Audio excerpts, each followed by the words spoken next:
This is Rock Talk with Mitch Lafon. Mitch Lafon. Welcome to another episode of Rock Talk with Mitch Lafon here on Mitch Marathon Month.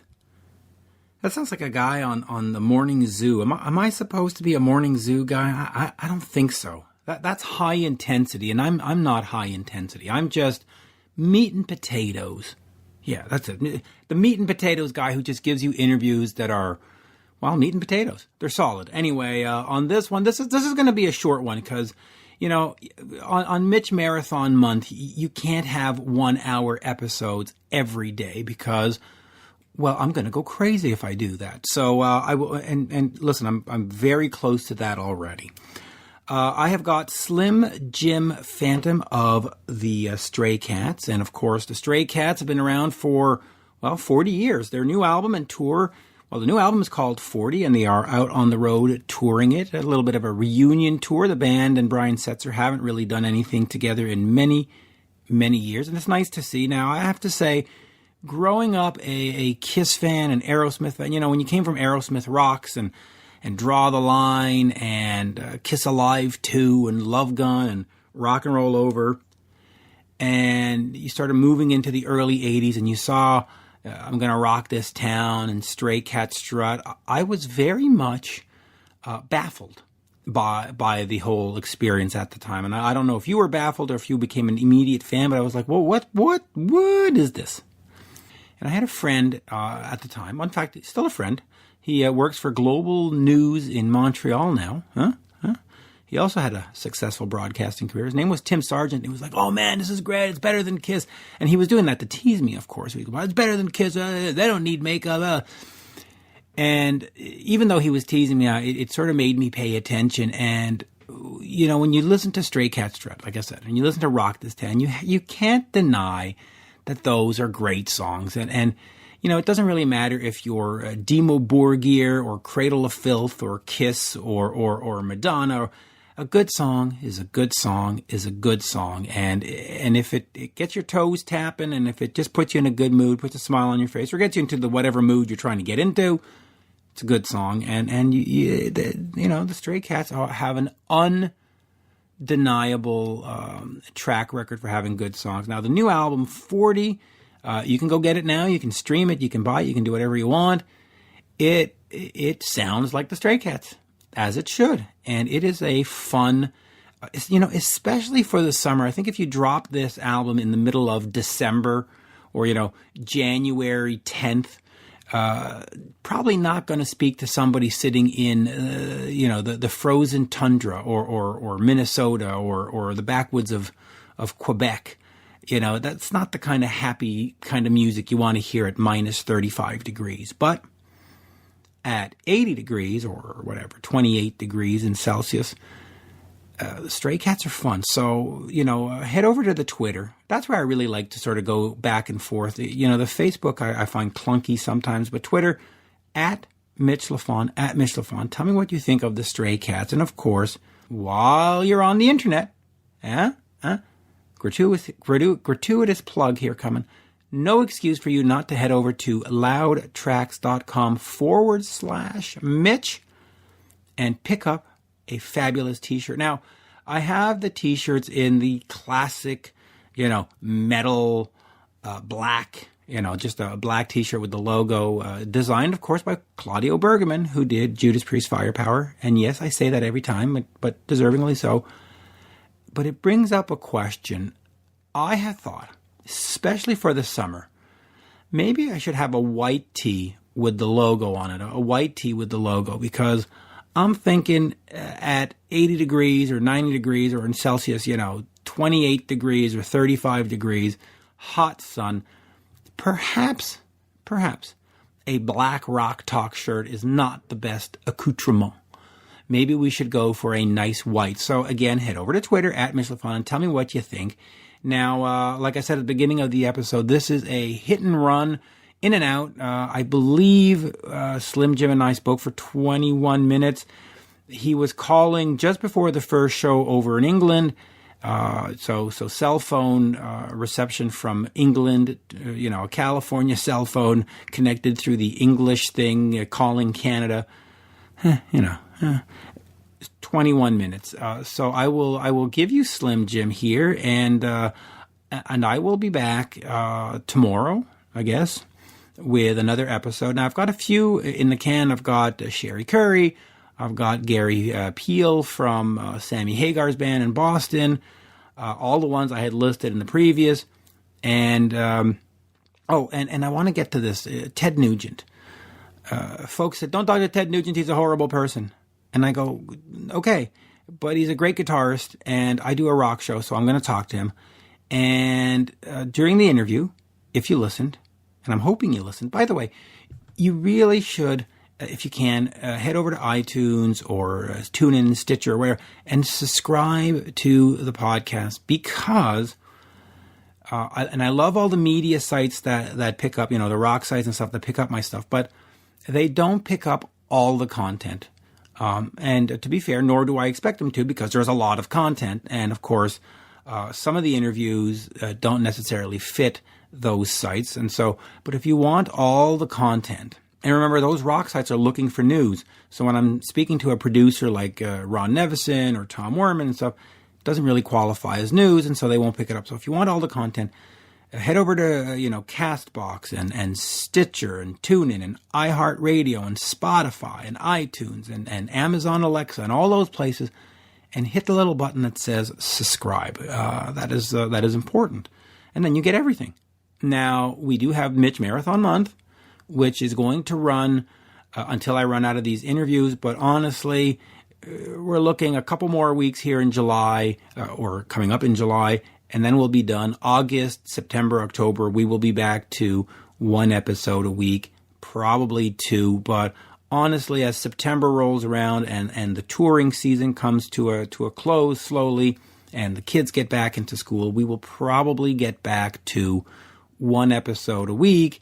But for now, just indulge me, because this is an indulgence to do this. Anyway, MITCH Marathon Month continues here with Slim Jim Phantom of the Stray Cats. Oh, and by the way, what I was talking about, Ted Nugent, I just want to say, if you were listening to that during the interview, he said, what would be really cool is if you got Tom Werman on the phone, and we did a Tom and Ted producer talking music thingy-majiggy.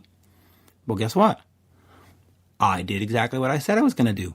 Reached out to Tom. He said, sure, no problem. Reached out to Linda and said, what times do Ted's assistant, what times do you have? She said, these are the times I have. I went back to Tom. I said, these are the times that are offered. And we came to an agreement. So I will be recording an episode of Ted Nugent and Tom Werman talking together. And you see, that's the kind of episode, by the way, that is not going to be picked up by the rock sites, because it's not immediate news of stuff happening right now today. Tom and Ted are not making a new record today. They're not going on tour tomorrow. So if you want to hear all the content, please subscribe. Anyway, at Mitch Lafon on Twitter, loudtracks at trax.com if you want a really cool t-shirt. In fact, if you want to bring your sexy up, right? Look, it's working for me. You've seen me on the internet with my shirt. It's okay. All right. Just buy the darn shirt. Anyway, here we go. Here is the one, the only, snare drummer extraordinaire. No, I kid.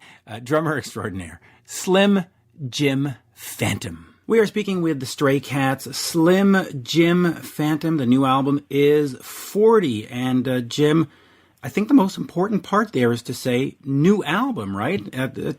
First of all, welcome, yeah. But let's talk about this. It's been over a quarter century, and fans have been waiting. And last time we spoke, I asked you about it, and I don't want to say you were hemming and hawing, but it was like, well, if it happens, we'll see, Brian. But here it is. So talk to me about this album and actually getting in the studio with the guys and laying down new music. You mean the album that's number one in the Billboard rock chart? You bet. That one. The number one album. Well, before you get to that, how important is Billboard still to you? Well, it's important when they call you up and say, hey, it's the number one rock album in America, and there's 5 other people you've heard of who are all 2, 3, 4, 5, It's important, man. Yeah, if they called up and said, it's number 186, then it doesn't matter. But when they call and say it's number one, It does matter, for sure. It was good because no one was expecting it, so I didn't even know about that kind of I hadn't even really thought about it. But the record we thought a lot about. As usual with the Stray Cats, things might take, when things happen, it happens very quickly. We had done a couple shows last year, but the first one was like a celebration of all things rockabilly. When we first started doing this 40 years ago, there wasn't a fourth rockabilly person that we knew. It was the three of us, and we just loved the whole thing about it, the music and the style and the perceived life that it was. We thought we wanted to lead life like Elvis Presley did in Memphis in 1955. That's what we wanted to be, and it got successful, and it was just a big whirlwind. And so this last year, they had a show in Las Vegas that was like a celebration of all things rockabilly, and we kind of felt very responsible for the whole thing. So we decided to do the show, and it was a big success. It was 20,000 kids there. It looked like the opening ceremony at the Olympics. All the flags from all the country with the Stray Cats head in the middle of it. So it was very, very touching, and we all had a good moment from that. And then we played 2 more shows over the summertime in LA, and they were very successful and very emotional for everyone again. And then Brian, right after the show, started getting in touch and said, I wrote a couple songs. It might fit the Stray Cats. Do you want to try to, do you like them? And he would send very rough demos, him and his acoustic guitar, or him and just a guitar. And we came up with parts, and then really he wrote very furiously, and we had about 10, 12 songs right away. And then we decided to make a record. He said, you want to make a record? I said, let's do it. And it happened very quickly from there. So the gigs were in August, and we were in the studio by October. Wow, that's amazing. So when things happen, they happen fast. And it was a very nice experience because we had that whole month. Everyone was very prepared. And we had kind of a normal schedule in the studio, which is in the past things are a bit more haphazard, and you start things at 10 o'clock at night. And this we worked every day and took a break and had lunch, and everyone, we went home for dinner and came back the next day. It was all very very organized, very prepared. Which is nice. Okay, so you mentioned the celebration of rockabilly. So I'll ask you this: how important do you think the Stray Cats were in keeping rockabilly alive and visible and viable? Because here you are in 1979, you're starting out, 1981, the first album. The scene was certainly, I don't want to say dying, or maybe dying, maybe non-existent. And you're in the midst of, Casey and the Sunshine Band and Kiss Dynasty and the Knack and all this stuff. How important was your band in keeping the movement and that music and that style of music alive? Oh, I think it was the most important of any band ever, really. I don't know of anyone else that did it, kept it alive to that extent, and it was very important to us. We really wanted to. We were very, evangelical about it. We were very into it, very young, but we loved it. And the proof is that it's still that there is a scene now. When we started it in New York, there was no scene. We came to London, and there was a bit of a scene. The more Teddy Boy, like Rockabilly, hadn't really been seen yet.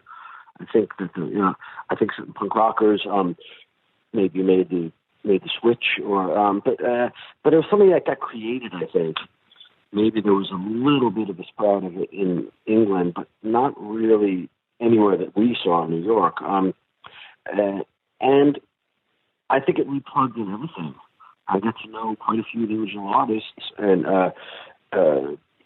they all said to us that thanks, you guys, for really not only creating a new, but just like a whole new interest in it. Like we plugged in a lot of the old artists. There was, they were able to go and play.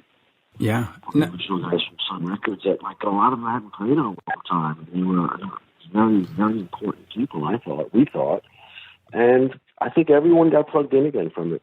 Okay, so talk to me as young guys back then, and you saw what was going on. You saw the new wave was coming, the British heavy, the new wave of British heavy metal. Boy, I can't say that today. Was coming. Journey was out there. REO. Why not just become a rock band? Was there a danger, or was there a risk in doing rockabilly, or you really believe that if you do what's in your heart, you will succeed? Yeah, I think what you just said. Yes, that if you do in your heart, you will succeed. Because that's what we were always thinking, that we would that the audience would come. And I can't even say that we thought about it that deeply. It was more me personally. I can only speak from me, that I knew I always wanted to be in a band of some sort. I could do the drama. I thought of early age. I could handle that. I could do that. I couldn't really play the piano. Now I'm having a hard time hearing you. There we go. We really thought that if we just did what we did, that it was going to come. We didn't. It was never really a question to be like any of those other bands. I like all bands. I was never really against any specific kind of music. Rockabilly spoke to me very early, because I always liked the blues, and I'd taken lessons from a jazz kind of guy near our house, and when I heard rockabilly music, it kind of brought it all together for me. And I like the Rolling Stones, I like the Beatles, I like the Kinks and the Who. I like all the classic British rock bands. And it was, to me, a little bit of homework that got me there. You see who they liked, and just really follow the thread. And when we arrived at rockabilly music, we were all at the same time, three of us, and it was something I thought, wow, we can do this. And when we were three of the like mind, and we did it, we knew it was great right away.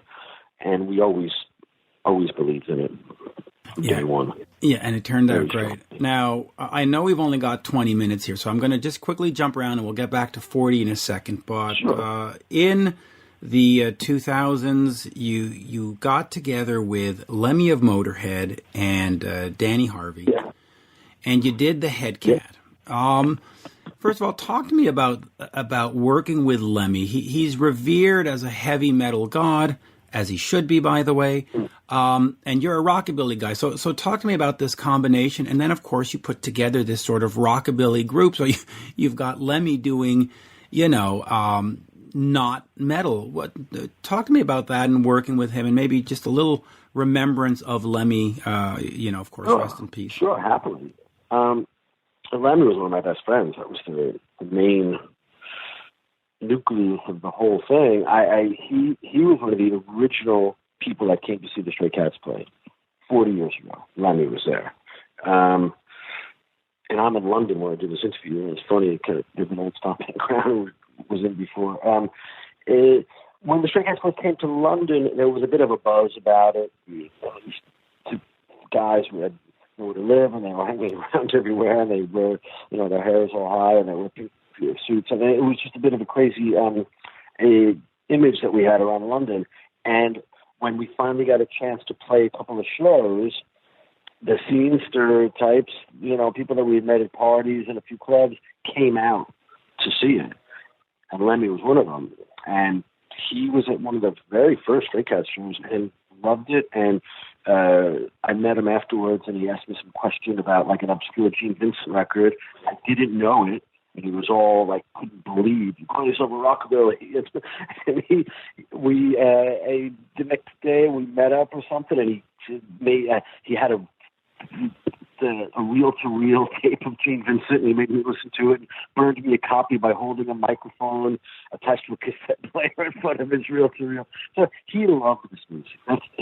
That's the real thing about rockabilly that everyone should know, is that it's not, whether or not it's the Beatles or Motorhead, or none of it was created in a vacuum. It all has a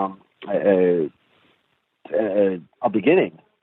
And like you trace all of this back, and all roads lead to Eddie Cochran. And Lemmy loved that stuff. And as the Rolling Stones and the Beatles and Led Zeppelin and the Kinks and any one of the classic rock bands, they all roads lead back to Eddie Cochran. So Lemmy and I had a very strong friendship for 20 years before we ever worked together. And this would have been in the 80s when I first met him, 1980. And he moved to L.A., and just by happenstance, he lived across the street from me. And so we were very, very close for a long time. And the opportunity came up to do one track for a tribute record to Elvis Presley. It was something that came my way, and I just thought, who do I know that loves Elvis? So I got Lemmy. And Danny Harvey's a guitar player, guy that I knew, was very good at the studio, kind of since I called him in to do the guitar and the recording of it. And we had a studio booked, and we did it very quickly. It was one song. We did it in 10 minutes. I already knew the song. And so we had another 5 hours on the session. So we just kept going. And we recorded a few more songs. And let's come back the next day. We get to the studio the next day. Yeah, sure. So that was the genesis of it. We just went in to do one track and wound up making an album. And the thing with those classic English guys especially is that they love this stuff, and for them to get an opportunity to really play that music, they love it. They really do. And that's why I think a lot of them were drawn to the Stray Cats. They saw it as kind of the original, the closest thing to being the original. And they love it. So Lemmy weren't going to go play, go bowling with Lemmy. What you do is you go play rock and roll with friendship. So for me, that's how it manifested. Our friendship manifested in Headcat. It was a great project. I remember being sent, I think it was Cleopatra Records that put it out, right? Sent me a promo, and I was like... They put out the first one, yeah. Yeah, and I was like, what is that? It's all gold, and it's all... Anyway, just real quick, the tour for the Stray Cats right now runs from the end of June to the end of August, beginning of September. Is that it? Yeah. Is that the run, or is that just leg number one? Do we see more shows coming down the pike? I would think so. I would hope so. I think everyone's going to have a good time.